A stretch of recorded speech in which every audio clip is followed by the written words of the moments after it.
Bom dia, minha querida irmã, meu querido irmão que está nos assistindo. Bom dia, Escola de Profetas. Bom dia. Louvado seja nosso Deus por mais um dia que nós estamos aqui com vida para louvarmos e adorarmos o nosso Deus.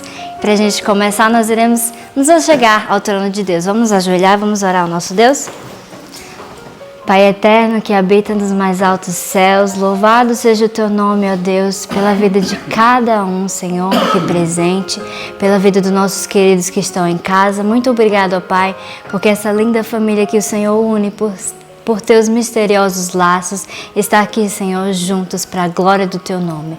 Por favor, ó Pai, nós te pedimos em nome de Jesus que o Senhor esteja presente, ó Deus, para que pela contemplação de Jesus, Senhor, nós possamos ser transformados nesse dia, Senhor, para que nós possamos testemunhar do Teu nome, ó Pai, e que as Tuas maravilhosas bênçãos, que a Tua graça inunde, Senhor, todas as nossas vidas, ó Deus, e que nós possamos, ó Pai, ter uma vida agradável, Senhor, em Tua presença.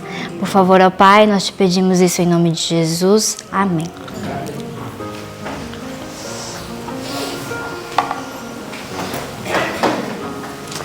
E para a gente começar o nosso dia, nós iremos louvar o nosso Deus. Nós iremos entoar agora o hino 14. Louvemos o Rei.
Amém, louvado seja o nosso Deus, que a sua vida possa ser um contínuo louvor ao nosso Deus. E agora, neste momento, nós iremos recitar o nosso versinho dessa semana, que está lá em João. João capítulo 9, os versinhos 20 a 27. É bem longo, mas tenho certeza que você vai conseguir, assim como todos nós aqui conseguimos. Vamos lá no 3? 1, 2, 3. João 9, do 20 ao 27. Seus pais lhe responderam e disseram: sabemos que esse é o nosso filho e que nasceu cego, mas como agora vê, não sabemos. Ou quem lhe tenha aberto os olhos, não sabemos. Tem idade, perguntai-lhe a ele mesmo. E ele falará por si mesmo. Seus pais disseram isto porque temiam os judeus, porquanto já os judeus tinham resolvido que, se alguém confessasse ser ele o Cristo, fosse expulso da sinagoga. Por isso é que seus pais disseram: tem idade, perguntai-lhe a ele mesmo. Chamaram, pois, pela segunda vez, o homem que tinha sido cego, e disseram-lhe: dá glória a Deus. nós sabemos que este homem é pecador. Respondeu ele, pois, e disse: se é pecador, não sei. Uma coisa sei, é que, havendo eu sido cego, agora vejo. E tornaram a dizer-lhe: que te fez ele? Como te abriu os olhos? Respondeu-lhes: já vô-lo disse, e não ouvistes. Para o que torneis tornar a ouvir?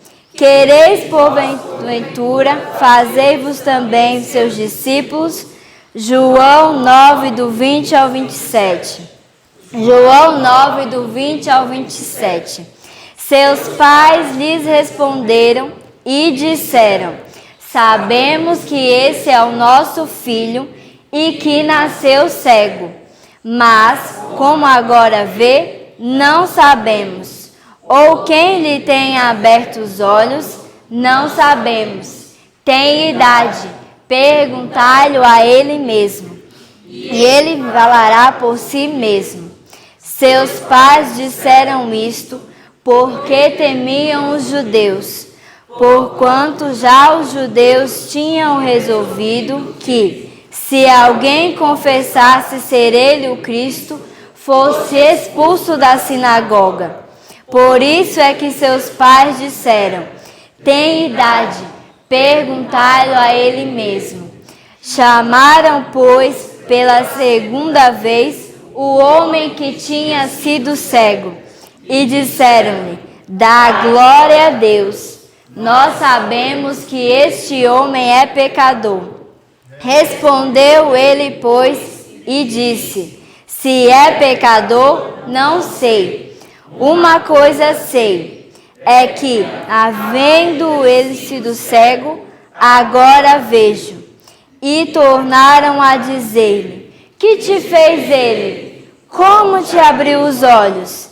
Respondeu-lhes: já vô-lo disse, e não ouvistes. Para que temeis tornar a ouvir? Quereis vós, porventura, trazer-vos também seus discípulos? João 9, do 20 ao 27. João 9, do 20 ao 27. Seus pais lhes responderam e disseram: sabemos que este é o nosso filho e que nasceu cego. Mas, como agora vê, não sabemos. Ou quem lhe tenha aberto os olhos, não sabemos. Tem idade, perguntai-lhe a ele mesmo, e ele falará por si mesmo. Seus pais disseram isto porque temiam os judeus, porquanto já os judeus tinham resolvido que, se alguém confessasse ser ele o Cristo, fosse expulso da sinagoga. Por isso é que seus pais disseram: em idade, perguntai-lhe a ele mesmo. Chamaram, pois, pela segunda vez o homem que tinha sido cego, e disseram-lhe: dá glória a Deus. Nós sabemos que este homem é pecador. Respondeu ele, pois, e disse: se é pecador, não sei. Uma coisa sei, é que, havendo eu sido cego, agora vejo. E tornaram a dizer-lhe: que te fez ele? Como te abriu os olhos? Respondeu-lhes: já vô-lo disse, e não ouvistes. Para que o quereis tornar a ouvir? Quereis vós, porventura, fazer também os discípulos? João 9, do 20 ao 27. Amém. Louvado seja Deus por sua vida e por minha vida. E que Deus nos abençoe neste momento, que nós iremos abrir a palavra de Deus, que o Senhor possa abençoar a sua vida grandemente. E até a próxima. Bom dia, Escola de Profetas. Bom dia. Feliz sábado. Feliz sábado, Neuzi. Feliz sábado, professora. Feliz sábado também para você aí de casa.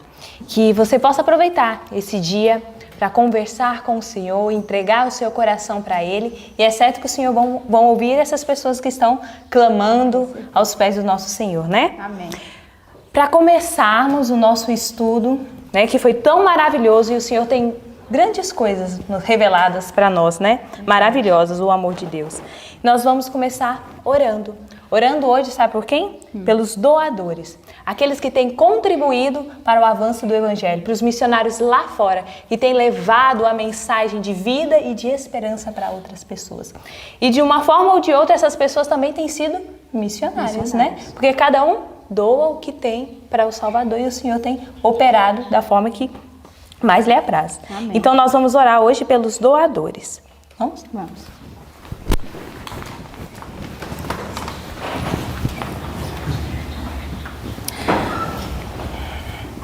Oremos. Santo Deus e eterno Pai, nós estamos aqui, Senhor, agora, ajoelhados, Pai, para interceder, Pai, em forma especial pelos doadores, aqueles ao qual o Senhor despertou, Pai, para colaborar, Senhor, para esse evangelho, para esse ministério, Senhor, para esse projeto que o Senhor já tinha nascido no teu coração, ó Pai. Pai, que o Senhor possa abençoar eles, Senhor, naquilo que eles têm clamado, naquilo que eles têm pedido ao Senhor, Pai. Que eles possam colher mais ainda daquilo que eles estão dando para o avanço do Teu Evangelho, Pai. Nós temos visto, Pai, tantas pessoas sendo restauradas pelo esse poder, tantas pessoas sendo alcançadas, Pai. Pessoas que não tinham nenhuma esperança, Pai.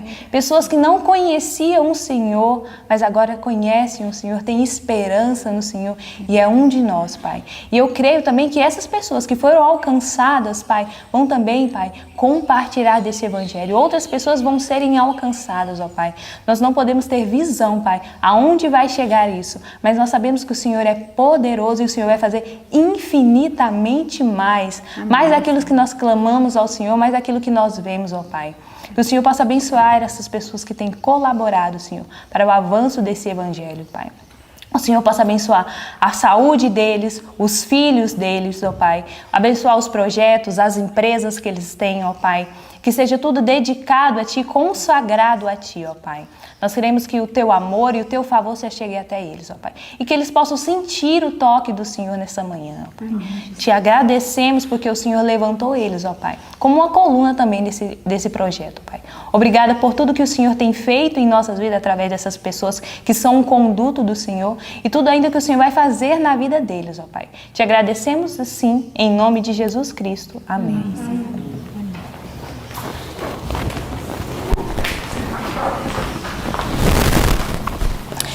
E Neuzinho, o que estudamos hoje pela manhã aqui na escola? Hoje nós estudamos o capítulo 75 de Salmos, 76, 77 e também o capítulo 18, 28 de Lucas, 18 de Lucas, do 15, do verso ao 15 ao 43. E o livro, capítulo 28 do livro Parábolas de Jesus. Você pode falar um pouquinho o que nós estudamos na Bíblia hoje? Sim, na Bíblia nós estudamos o Salmo 75, vem falando sobre o juízo de Deus. É um salmo muito lindo e eu separei um aqui para falar, que fala o seguinte, no verso 10 do Salmo 75 fala assim: e quebrarei todas as forças dos ímpios, mas as forças dos justos serão exaltadas. Louvado seja o nome do Senhor. Nesse capítulo ele mostra que Deus ele faz justiça. Ele é o nosso juiz. Ele é justo para com os ímpios e com os que são fiéis a Ele. Deus fará justiça na nossa vida em todos os sentidos. Como fará juízo nessa terra? Porque Ele é juízo e Ele é justo. E no 76 vem falando do poder de Deus. E tem vários versos aqui maravilhosos, mas eu escolhi um para falar, ó. Conhecido é Deus em Judá, grande é o seu nome em Israel. E aqui mostra o poder e a grandeza de Deus. Deus é muito grande. E quando eu comecei a ler, eu comecei a imaginar, voltei lá para o deserto e comecei a ver, que o 75 vai falar sobre isso também, a grandiosidade de Deus, como Deus agia em meio ao povo dele, de Israel. Deus morava com o povo.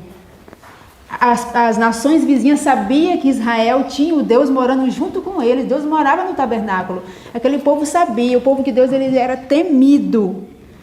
era temido por causa do Deus que eles tinham. Então, fala do poder de Deus, da grandeza, como Deus é grande, como Deus é poderoso. O Salmo exalta isso. E o 76 que eu estou falando, né? O 77 fala sobre a misericórdia de Deus, que também é muito grande, maravilhosa. Graças a Deus por isso.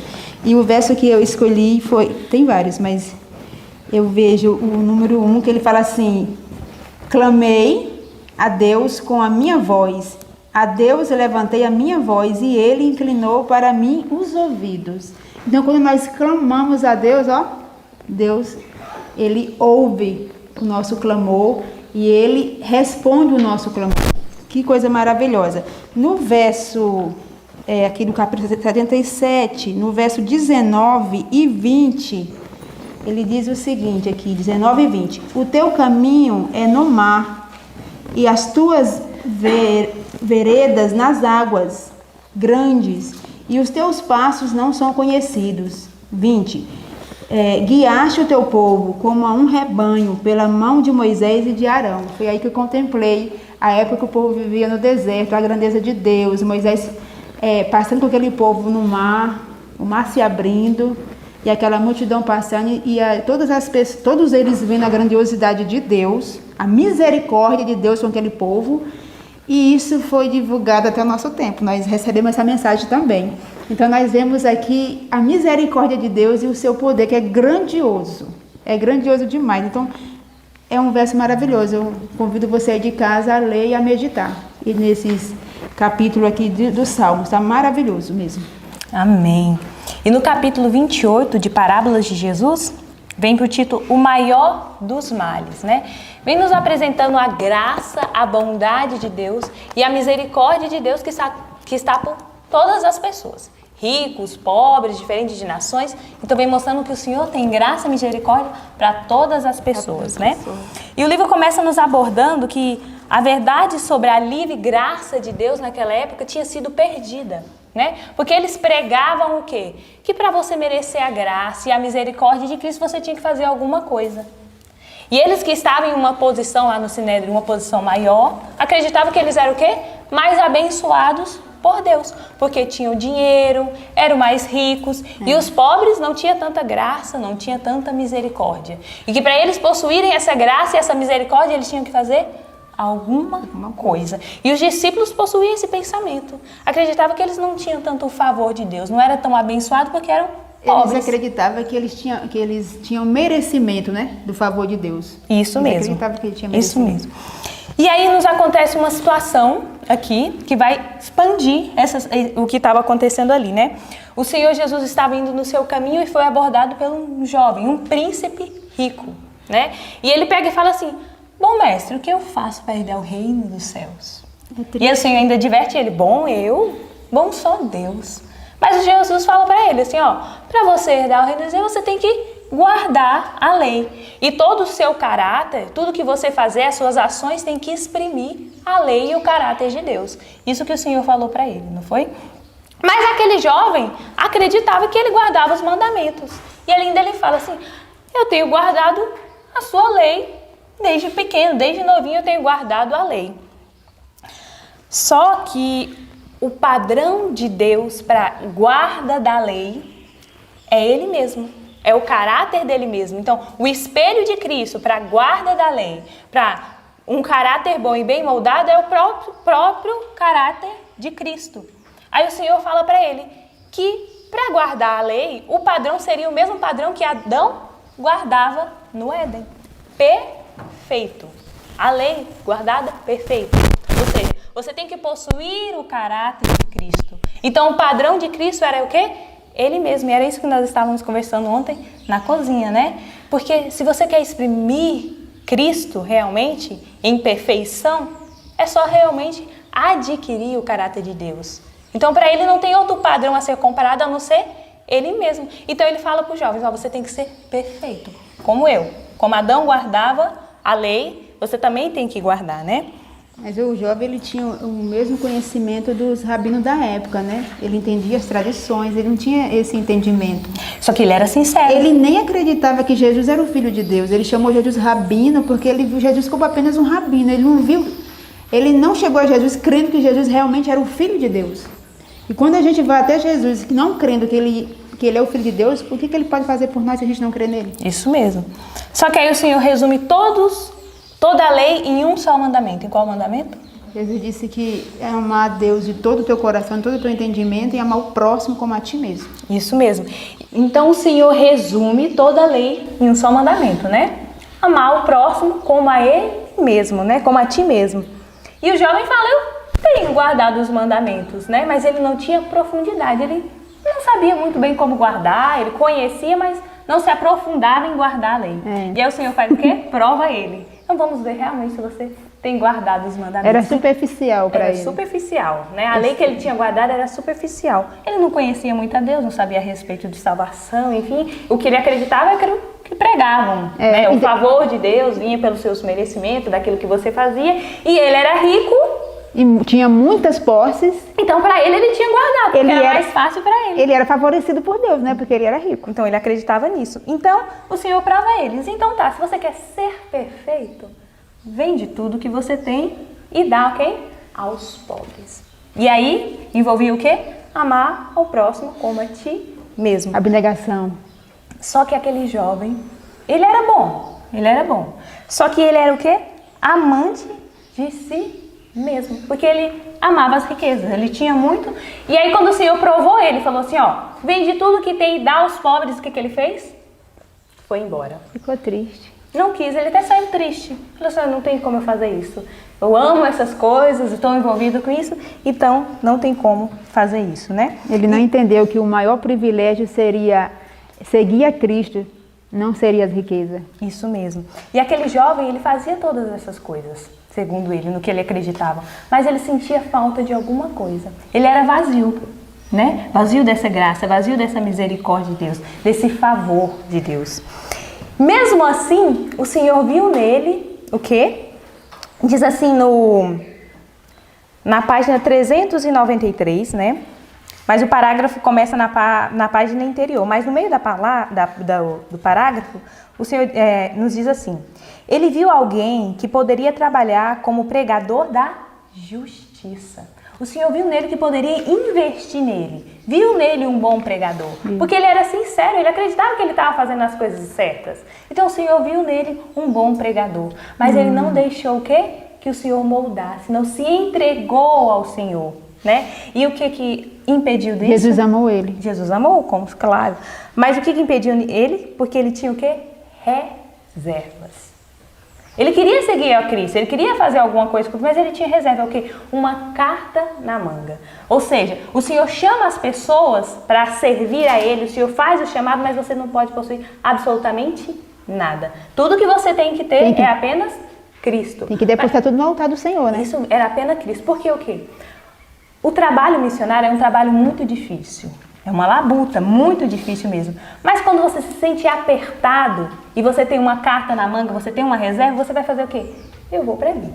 Você já tem para onde ir, você já sabe que alguém vai te acolher, você já sabe que você pode ir para ali. Mas quando você não possui nada e se entregou totalmente aos pés do Salvador e saber que é tudo que você tem, você fala, Senhor, eu preciso da sua ajuda. Você vai clamar ao Senhor, você vai pedir misericórdia a Deus. Então, por isso que todas as pessoas que são chamadas para ser parte desse trabalho, desse evangelho, não pode ter nenhuma reserva. Tudo que você possuir tem que ser de Cristo. E tudo que você precisar tem que vir de Cristo. Porque se você tem alguma coisa, os ricos acreditavam, para eles a vida era mais fácil. Se eles tivessem necessidade de uma coisa, eles poderiam ir atrás, comprar, fazer. Então, eu fiquei pensando assim, se ele tivesse entregado, como Cristo falou, tudo, no caso, ele tivesse usado para os pobres, como ele falou, vai lá, vende tudo e dá aos pobres. Eu pensei assim, quanta coisa ele poderia ter feito no evangelho naquela época. Quanta coisa ele poderia ter feito. Tem um irmão querendo comentar. Bom dia, pastor Thay, bom dia, irmã Neuzi. Bom dia. Eu confesso que eu não entendia essa parte quando Deus fala para ele vender tudo que ele tem, né? eu pensava assim, parecia um pouco egoísta da parte de Deus.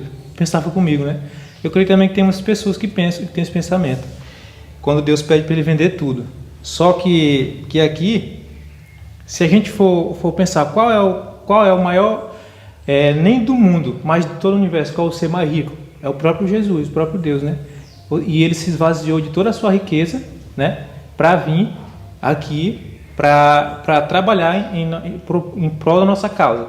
E aqui na página 393, no meio do parágrafo, o parágrafo começa, precisava. No meio dele fala assim: e nisto Cristo não pediu maior sacrifício do que ele próprio fizera, sendo rico, por amor de vós, se fez pobre, para que pela sua pobreza enriquecesses, né?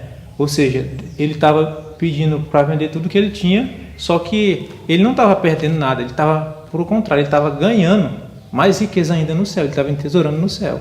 Assim como Cristo se esvaziou da sua riqueza, veio trabalhar por nós, né? Para nos enriquecer. Só que ele não entendeu aquela parte ali e preferiu sair dali de perto de Cristo e ficar com a sua riqueza, né? Que Deus possa ter misericórdia de nós. Cristo sabia que no coração dele a riqueza era um ídolo. Foi por isso que Cristo foi direto. No que ele tinha como Deus para ele, o ídolo dele era a riqueza. Então Jesus foi direto no que ele mais amava. E o mesmo chamado que foi feito para os discípulos, seguir a Cristo, abrir mão de tudo, deixar tudo, foi feito também para o quê? Para o jovem rico. Então a mesma condição que era para os discípulos, que eram pobres, era a mesma condição que era para o rico. E aí depois que o jovem rico sai, o Senhor ainda fala para os discípulos: é tão difícil um rico entrar no reino do céu. Agora o discípulo fica triste. E o discípulo fica assim: é difícil para um rico e para mim que sou um miserável, então. É porque no coração do discípulo eles já imaginavam que eles iam ganhar seguindo a Cristo. Eles estavam bem que esse pensamento. Pensamento mercenário os discípulos ainda tinham. Esse né? pensamento, porque eles tinham aquela mesma tendência do que os rabinos ensinavam, né? Então, tipo assim, a gente não vai ganhar riqueza também?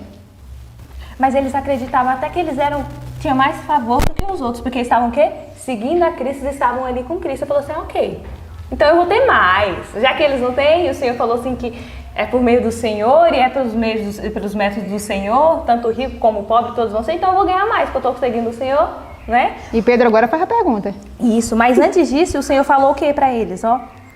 E na página 394, no parágrafo que diz um rico como tal, mas no meio dele diz assim: somente pela graça imerecida de Cristo pode alguém ter entrada na cidade de Deus. Então, para o rico e para o pobre é o mesmo caminho. O Senhor diz: você tem que se entregar, abrir mão de todas as coisas, para o rico e para o pobre. O pobre também tem seu ídolo, o pobre tem ao que se pegar também, e o rico também tinha. Então era o mesmo meio, era o mesmo método que Cristo usou, tanto com o pobre quanto para o rico, tanto com aquele jovem quanto para os discípulos. Era o mesmo meio. Mas, para Deus, realmente, o que é riqueza, Neuzinho? O que é riqueza realmente para Deus? Paulo ainda fala aqui, tem uma palavra de Paulo aqui, um texto de Paulo que fala aqui. O que é realmente riqueza para Deus? Deus vê você como rico como?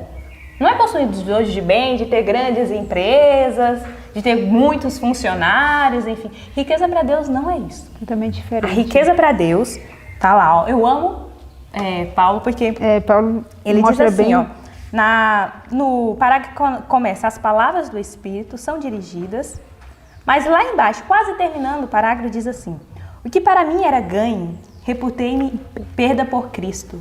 E na verdade, tenho também por perda todas as coisas, pela excelência do conhecimento de Cristo Jesus, meu Senhor. Então, riqueza para Cristo é o conhecimento dele. Porque o conhecimento dele é o que te eleva a uma atmosfera pura, santa, é o que te faz mordomos, é o que te faz nobre. Então, para Deus, riqueza é isso. É o conhecimento da palavra. E pelo conhecimento da palavra, é ela que vai te enobrecer.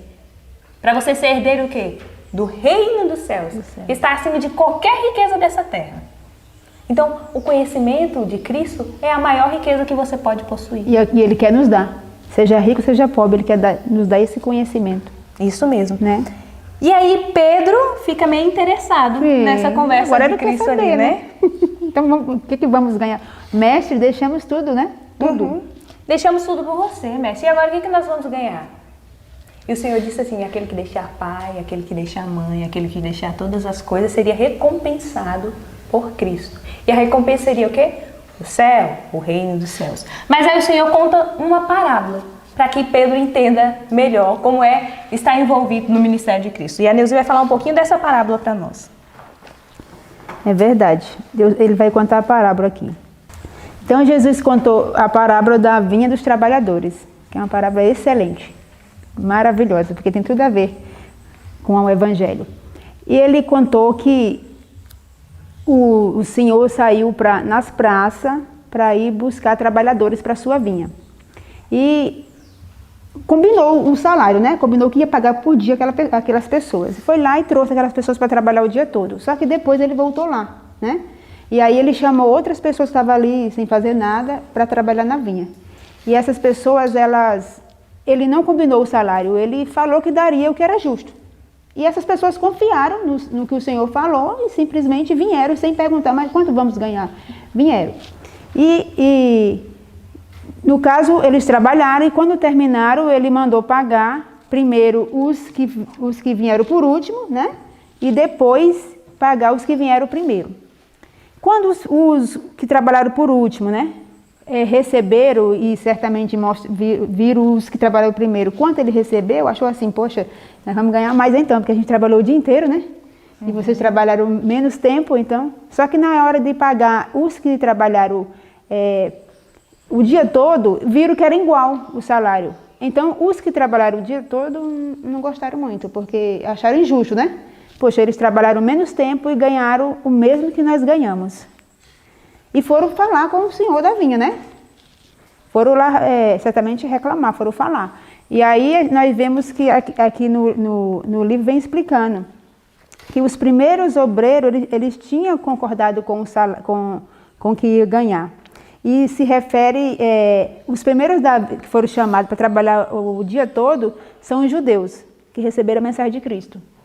Isso mesmo. Né? E aí os que vieram na hora o 10º aí, no finalzinho, são os que vão receber são os gentios, que receberam essa mensagem, que receberam o convite para trabalhar depois. Ou seja, os trabalhadores que ficaram bravos porque eles ganharam o mesmo tanto dos últimos, que vieram trabalhar um pouquinho tempo e ganharam a mesma coisa, não entenderam que o privilégio para eles era ter ficado tanto tempo, ter sido chamado antes e de ter ficado com o seu Senhor.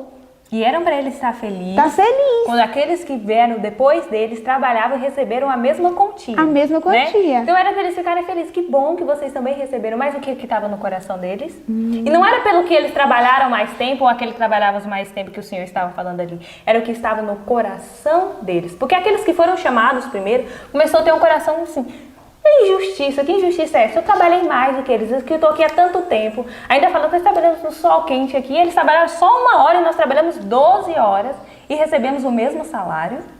E aí o dono da vinha, né, o senhor de família, fala assim, eu sou injusto, eu te dei o que eu combinei com você. E eu dou a eles o que eu quero. E aí eles acham injusto isso, né? Ele até fala que ele é bom, né? Por acaso, ele estava sendo bom em dar igual para todos. E aqueles que receberam por último ficaram felizes porque receberam aquele tanto. Isso mostra que a graça de Deus. Foram chamados por últimos, trabalharam um pouco, mas mesmo assim ficaram felizes porque receberam a mesma quantia do outro. Então mostra que o Senhor não faz acepção de pessoas. Mesmo aqueles que estão envolvidos na obra há muito tempo, envolvidos nesse evangelho há muito tempo, e aqueles que vão ser chamados por último, porque não conheciam a verdade, foram despertados em pouco tempo, vão receber o mesmo salário que os que foram primeiro. Isso é tão maravilhoso. E o Senhor queria que eles despertassem gratidão, que eles ficassem felizes porque aqueles outros receberam a mesma quantia. Mas o que estava no coração deles? Diz assim, ó, na página 400, no meio do parágrafo, diz assim, se tivesse trabalhado com espírito amável e confiante, continuariam a ser os primeiros, mas sua disposição queixosa e lamuriante é dessemelhante à de Cristo e demonstra que são indignos de confiança. Revela seu desejo de exaltação própria, desconfiança de Deus e espírito ambicioso de inveja para com os irmãos. O Senhor estava falando assim para os discípulos, olha aqui, vocês foram chamados por mim, vocês estão trabalhando. Mas aqueles que vão ser chamados também têm os mesmos privilégios do que você. Eles também são merecedores da minha graça e da minha misericórdia. E dizem que aqueles que vão ser chamados depois ainda vão trabalhar melhor do que aqueles que estavam trabalhando antes. Porque eles são agradecidos porque foram chamados. Ninguém tinha chamado eles para trabalhar. E eles estavam lá e ninguém tinha sido chamado. Aqueles estavam ociosos e foram chamados. Mas o Senhor chamou os ociosos e chamou aqueles que também não tinham sido chamados. Isso aí. Estavam lá. Então eles ficaram agradecidos. O Senhor mostra assim, ó, a minha graça e a misericórdia são para todas as classes, de todas as pessoas. Aqueles que estão envolvidos há muito tempo no ministério e aqueles também que não estão. Mas aqueles que estavam já envolvidos há muito tempo tinham que ficar felizes, porque aqueles receberam a mesma coisa. Às vezes aquele que está há muito tempo no ministério, ele escolhe quem ele acha que deve receber a mensagem, porque a gente olha para as pessoas e passa e fala assim, mas isso aí é um caso perdido. E no caso aqui mostra bem claro, eles estavam lá na praça, eles eram ociosos, mas receberam o convite e vieram, aceitaram de bom grado. Deus quer todas as pessoas, Deus chama todos, não existe nenhum caso perdido para Deus. Deus olha para todas as pessoas e Ele quer que todas tenham a mesma, Ele dá a oportunidade para todas receber essa mensagem de salvação e o reino dele é para todas as pessoas. E você pode fazer muitas coisas para Deus, sem Deus. Você pode trabalhar muito tempo na vinha do Senhor, trabalhar para Ele, mas sem Deus. Então, é o momento de nós nos avaliarmos, né? Saber o que eu tenho feito? Tenho alcançado outras pessoas? Realmente eu tenho pregado para alcançar outras classes, outras pessoas, outras dominações, outros ministérios. E eu tenho ficado feliz porque essas pessoas estão envolvendo para dentro da onde eu tenho trabalhado. Nós temos que nos avaliar, né? E pensar muito bem sobre isso. Ou eu acho que só eu sou merecedora dessa mensagem, desse evangelho. Mas não, é para todos. É para todos. Era para os ricos, era para os pobres, era para os discípulos, era para os que estavam em posições maiores, era para todos. O Senhor trouxe essa mensagem para todo mundo, né? E o que nós tiramos disso tudo é que a graça, a misericórdia de Deus, ela é para todas as pessoas, até aqueles que não conhecem ainda da verdade, o Senhor tem chamado, né? O Senhor diz assim que os que estão lá fora já estão prontos para vir. E esses que vão vir, vão trabalhar com toda a força, ainda que seja um pouquinho de tempo, eles vão dar o melhor deles para trabalhar para o Senhor. Com certeza. E que privilégio nós temos de estar envolvidos aqui nessa obra, que privilégio nós temos de sermos chamados já há tanto tempo trabalhando, que nós possamos dar o melhor de nós e que o Espírito que esteja em nosso coração seja um Espírito de bondade, de mansidão, de alegria, de cooperação, abnegação, de abnegação e feliz porque outras pessoas estão sendo trazidas para o Evangelho, para a vinha do Senhor. E o Senhor tem feito esse convite. Vem trabalhar, vem se entregar. Nós temos que saber também que nós temos que abrir mão de todas as coisas que impedem a bondade e a graça do Senhor. Isso me enche meu coração, porque eu vejo na minha família que há esperança para eles vão vir também. Em nome de Jesus. E nesse momento nós vamos encerrar com uma oração. Vamos?